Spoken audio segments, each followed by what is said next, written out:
Hi friends, எல்லோருக்கும் வணக்கம். நாம் இன்றைக்கி பார்க்க போகிற கதை மனைவியை மட்டம் தட்டும் கணவரின் செயல்.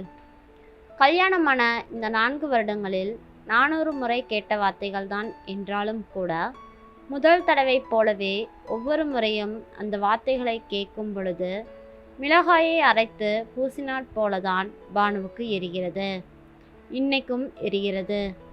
7:30 மணிக்கு அலுவலக பஸ்ஸை பிடிப்பதற்கு முன்னரே காலை சமையல், மதிய லஞ்ச் என எல்லாம் தயார் ஆகிவிடும். அவளுக்கு மட்டும் எல்லாவற்றையும் டிஃபனில் கட்டி எடுத்து கொண்டாக வேண்டும். குணாவுக்கு வீட்டிலிருந்து 10 நிமிடத்தில் சென்று சேர்ந்துவிடும் தூரத்தில் தான் அலுவலகம். சிற்றுண்டியை சாப்பிட்டுவிட்டு கிளம்பி போய் பின் மதிய சாப்பாட்டுக்கு வீட்டுக்கு வருவான். மகள் வர்ஷினிக்கு தேவையான மதிய சாப்பாடு, நொறுக்கு தீனி, தண்ணீர் என சகலமும் மேஜை மேல் தயாராக இருக்கணும். குழந்தையை குளிப்பாட்டி தயார் செய்வதை வீட்டோடு தங்கி வேலை பார்த்து கொண்டிருக்கும் சுசீலாம்மா பார்த்து கொள்வார். பள்ளி பஸ் வீட்டு வாசலுக்கு அருகே வரும் என்பதால் அவளை ஏற்றி விடுவதும் மாலையில் அழைத்து வருவதையும் கூட அவரே பொறுப்பாக செய்து விடுவார். ஆனால் இந்த சுசீலாம்மா கிடைப்பதற்கு முன் திருமணமான முதல் 3 வருடங்களில் அவள் பட்ட பாடு கொஞ்ச நஞ்சமில்ல. 3 வருடத்தில் 7 பேர் வேலைக்கு வந்து போயிருக்கிறார்கள். வீட்டுக்கு வந்த ஒரே வாரத்தில் தங்களின் இயலாமையை புரிந்து கொள்வார்கள். காரணம் அவள் கணவன் படும் பாடுதான். ஒவ்வொருவரும் பானுவை படுத்திய பாட்டில் வேலை பார்த்தே ஆக வேண்டும் என்ற அவளின் உறுதி கூட ஆட்டம் காண துவங்கியது. அந்த நேரத்தில்தான் தேவதை போல வந்து சேர்ந்தார் சுசீலாம்மா. அவருக்கு கணவர் கிடையாது. மகனால் உதாசீனப்படுத்தப்பட்ட வழக்கமான சோக கதைதான் அவருடையது. வேறு போக்கிடமில்லை என்ற சுயநலமான காரணம் ஒரு ஓரத்தில் இருந்தாலும் பாதிக்கப்பட்ட நிக்கியில் ஒதுங்க இடம் கிடைத்தது என அவர் விசுவாசம் காட்டுவார். அவர் தயவில் பானுவின் பாடு கொஞ்சம் நிம்மதியாகவே போகிறது. கடந்த 1 வருடமாக காலை 8:30 மணி அலுவலகத்துக்கு குணா 8:15க்கு வீட்டில் இருந்து கிளம்பினால் போதும். ஆனால் பேப்பரை படித்து நிதானமாய் குளித்து சாப்பிட்டுவிட்டு தயாராக எப்படியும் 7:30க்கு முன்னவே எழுந்தாக வேண்டும். ஆனால் பானுவுக்கு அப்படி கிடையாது. 7:30 மணி பஸ்ஸுக்கு 7 மணிக்கே வீட்டிலிருந்து கிளம்ப வேண்டும். இவ்வார்த்தைகளை வாரம் 2 முறை எனும் சொல்லிவிடுவது குணாளனின் வழக்கம். அவளிடம் சொல்லுவது மட்டுமல்ல, யாரேனும் எங்கேனும் உனக்கென்னப்பா 2 பேரும் வேலைக்கு போறீங்க, நல்லா சேமிப்பீங்க என சொல்லிவிட்டால் போதும். பெண்கள் குடும்ப தலைவியாக மட்டுமே இருக்க வேண்டியதன் அவசியத்தை ஒரு அரை மணி நேர லெக்சரரே கொடுத்து விடுவான். அத்தகைய நேரங்களில் பானுவுக்கு எரிச்சல் எழும். அவள் சொல்லுவது என்னமோ, வேலைக்கு போற உன்னைய என் தலையில கட்டி என் வாழ்க்கையே போச்சு என்பதுதான். அவன் ஒரு நல்ல கணவன் தான். எந்த கெட்ட பழக்கமும் கிடையாது. பண விஷயத்திலும் நல்ல சேமிப்பும். வீட்டுக்கு திட்டமிட்டு சரியாய் செலவு செய்வான். ஏன் பானு மேலும் வர்ஷினி மேலும் கொள்ளை பாசம். ஆனால் 2 பெண்களுக்கு பிறகு போதும் என்றிருந்த மாமியாருக்கு காலமான காலத்தில் வந்துதித்த ஆண் பிள்ளை செல்வம். மாறாது வந்த மாமணிதான் இந்த குணாளன். செல்லத்துக்கு கேட்க வேண்டுமா? காக்கா வெள்ளை என பிள்ளை சொன்னால் அதை திருத்த வரும் கணவர் மேல் எரிந்து விழுவார் அவள் மாமியார். ஒரு நாள் செய்த பதார்த்தம் மறுநாள் இருக்கக்கூடாது. காலையில் வைத்த சாதம், பொரியல் இதுகளெல்லாம் இரவுக்கு சரி வராது. அதை எடுத்து வேலைக்கு வருபவர்களுக்கு கொடுத்துவிட்டு புதிதாக சமைக்க வேண்டும்.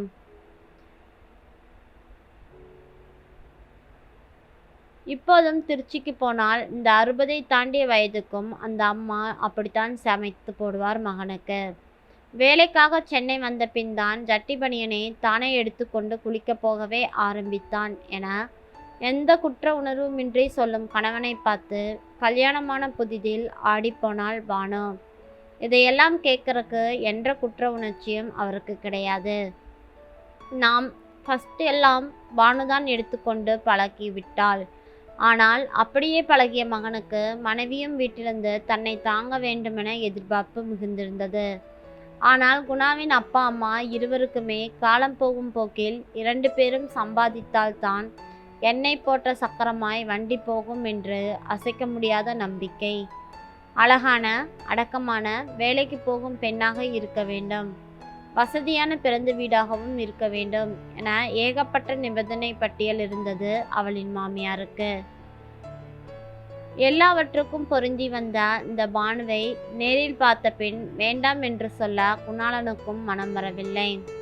பானு வேலைக்கு போவதால் எந்த ஒரு வேலையும் செய்யாமல் விட்டதில்லை. குழந்தை வர்ஷினிக்கு படிப்பு சொல்லி தருவதில் ஆரம்பித்து சமையல், வீட்டு பராமரிப்பு என சகலமும் ஒரு மாசு மறுவில்லாமல் தான் இருக்கும். ஆனால் அவளின் புருஷன் தான் அவளை மட்டம் தட்டியே பேசி கொண்டிருப்பான்.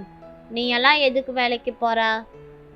வேலைக்கு வரும் பெண்கள் விடுப்பு எடுத்தால், குழந்தைக்கு உடல்நிலை சரியில்லை என்றால், பள்ளிக்கு போக வேண்டியிருந்தால் எந்த ஒரு நிலையிலும் விடுப்பு எடுப்பது அவள் பொறுப்பு என்று ஆனது. நீங்களும் கொஞ்சம் பகிர்ந்துக்கலாமே என்ற கேள்வி கேட்பதையே பானு மறந்து போய்விட்டாள்.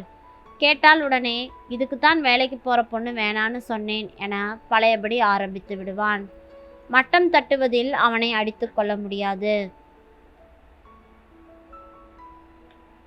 வர்ஷினியின் சைனஸ் பிரச்சனைக்காக குழந்தைகள் நல மருத்துவர் ஒரு சோதனையை எடுக்க சொல்லியிருந்தார். நகரின் சிறந்த மருத்துவர்களில் அவரும் ஒருவர். அவரிடம் உள்ள பெரிய சிக்கல், அவர் திங்கள் முதல் வெள்ளி வரையிலும், அதிலும் காலை 11 மணியிலிருந்து 12 மணி வரை மட்டுமே சோதனை முடிவுகளை பார்ப்பார். காலை மற்றும் மாலை வேளைகளில் நோயாளிகளை நேரடியாக பார்க்க மட்டுமே அனுமதி.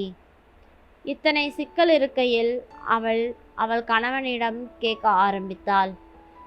இன்னைக்கு நீங்கள் போகலாமில்ல என்று. இது போன்ற விசித்திரமான நிபந்தனைகள் ஏதோ வேலைக்கு போகும் பெண்களை குறிவைத்து தாக்குவதற்காகவே நிறைய இடங்களில் வைத்திருப்பது போல அவளுக்கு தோன்றும். இதுவாவது பரவாயில்லை, மயிலாப்பூரில் இருக்கும் ஒரு பள்ளியில் முதல் வருடம் முழுவதும் காலையிலிருந்து மதியம் வரை குழந்தையோடு அதன் தாயும் பள்ளிக்கு வர வேண்டும் என்ற நிபந்தனை உண்டது. இதை கேட்டபோது அவளுக்கு அழுவதா சிரிப்பதா என புரியவில்லை.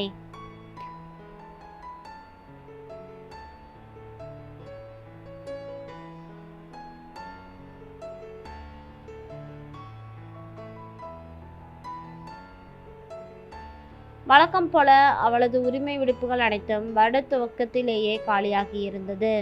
சம்பளமில்லா விடுப்புகளும் அநேகம் தீர்ந்தெடுத்திருந்தாள். எனக்கு சுத்தமாக லீவு கிடையாது, நீங்கள் லீவு கூட போட வேண்டாம், 2 மணி நேர பர்மிஷன் மட்டுமே போதும், ஈவினிங் உட்காந்து வேலையை முடிச்சுட்டு வந்துடுங்களேன் ப்ளீஸ். அர்த்தமில்லாமல் பேசாத பானு. எப்போ வேணும்னா போய் எப்போ வேணும்னா வரலாங்கிற ஃப்ளெக்சிபிள் டைமிங் எல்லாம் சாஃப்ட்வேர் கம்பெனியில் மலையேறி ரொம்ப காலமாச்சு. இப்போ இருக்கிற ரிசெஷன் டைமில் ஆஃபீஸ்லேருந்து லேட்டாக கிளம்புறது வேணா நிச்சயம் நடக்கும். லேட்டாக வேலைக்கு போகிறத மட்டும் யோசிக்கவே முடியாது. ஏற்கனவே மிடில் மேனேஜ்மெண்ட்டில் இருக்கும் ஆட்களை குறைக்க புதுசாக காரணங்களை கண்டுபிடிச்சிக்கிட்டு இருக்காங்க. இப்போ என் உசுரை வாங்காது என கத்த ஆரம்பித்தான். ஆமாம், இல்லைனா மட்டும் கிழிச்சிருவீங்க.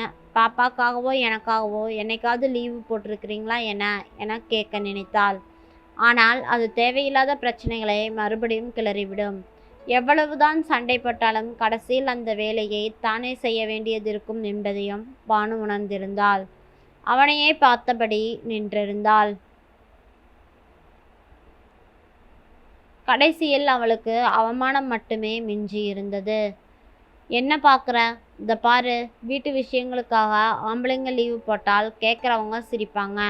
உன்னால் ரொம்ப முடியலைன்னா ஒரு வழியாக வேலையை விட்டுடு. அதானே பார்த்தேன். எங்கடா வழக்கமான பல்லவியை இன்னும் காணமேன்னு. கரெக்டாக வந்துட்டிங்களா அந்த பாயிண்ட்டுக்கு? திருச்சிக்கு ஃபோன் போடவா? அத்தையை கேட்கலாமா வேலையை விட்டுருவான்னு? உள்ளுக்குள் அடக்கி இருந்த வார்த்தைகள் வெளியே வந்து விழுந்தன. அதானே, இந்த ஒரு வார்த்தையை சொல்லியே எப்போ பாரு மிரட்டிகிட்டு இருப்பியே. அவங்களுக்கெல்லாம் எங்கே புரிய போது என்னோட கஷ்டம். இப்படி ஒரு வேலைக்கு போகணுங்கிற ஒரு மேனியாவே வச்சிருக்கிற ஒரு பொண்ணை என் தலையில் கட்டி என் உசுரை வாங்குறாங்க. ஊரலகத்தில் எல்லா பொண்ணுங்களும் சந்தோஷமாக செய்கிற வீட்டு வேலைகளை நீ ஏதோ எனக்காக தியாகம் பண்ணுற மாதிரி பண்ணுறதையும் சகிச்சுக்கிட்டு உன்னோட நான் குடித்தனம் பண்ண வேண்டி இருக்கு பாரு. எல்லாம் என்னோட தலையெழுத்து. என்னை பெற்றதுங்களே 2, அதை சொல்லணும். போகட்டும்னு பார்த்தா நீ என்னை ரொம்ப கமெண்ட் பண்ணுற, லீவு போடுங்கன்னு. நான் வேலை பார்க்குறது கார்ப்பரேட் கம்பெனியில். அது என்ன உங்கள் கவர்மெண்ட் ஆஃபீஸ்ன்னு நினச்சியா? மனுஷனோட அவஸ்தை புரியாமல் பேசிக்கிட்டு இருக்காத.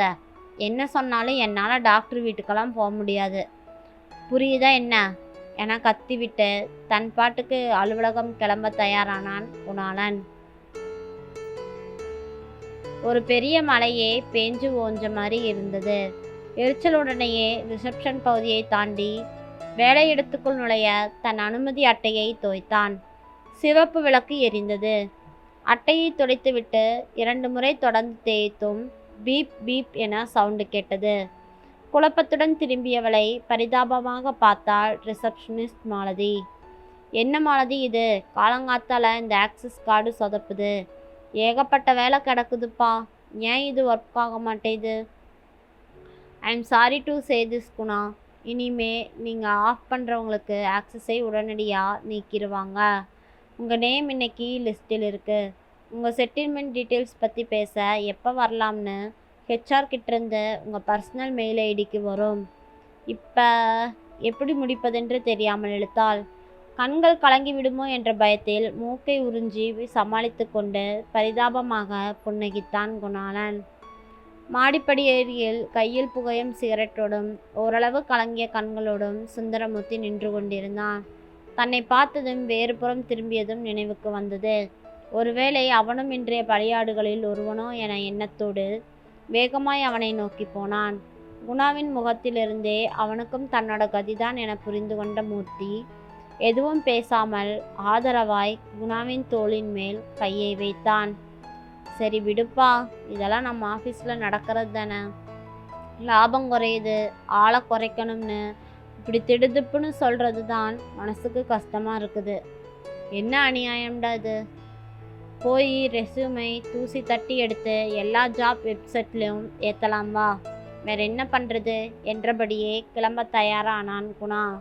உனக்கு என்னப்பா கழுத்தை பிடிக்கிற அவசரம்? என்னை போல் அடுத்த மாதம் இஎம்ஐலேருந்து அரிசி பருப்பு வரைக்கும் எல்லாத்துக்கும் கவலைப்பட வேண்டிய நிலைமையிலேயே நீ இருக்கிற. வேலைக்கு போகிற, அதுவும் கவர்மெண்ட் வேலைக்கு போகிற பொண்டாட்டி. உன்னை போல் கொடுத்து வச்சுவன் யாரும் இல்லைடா. நிதானமாக கூட ஜாப் தேடலாம். சரி, ஆல் தி பெஸ்ட். அப்பப்போ மெயில் பண்ணு, கான்டாக்ட்லேயே இரு, சரியா? பை என முதல் முறையாக வேலைக்கு போகும் மனைவி வாய்ப்பது அதிர்ஷ்டம் என்று ஒருவர் சொல்லுகையில் மறுத்து பேச முடியாமல் விக்கித்து போய் நின்றான் குணா. அப்பொழுதுதான் அவன் மனைவியின் அருமை புரிந்தது. இத்தனை நாள் மட்டம் தட்டி அவளை கேவலமாக பேசிட்டோமே என உள்ளுக்குள் அழுதான் குணா. நன்றி. கதை பிடிச்சிருந்தா மறக்காமல் லைக் பண்ணி சப்ஸ்கிரைப் பண்ணுங்கள். தேங்க்யூ.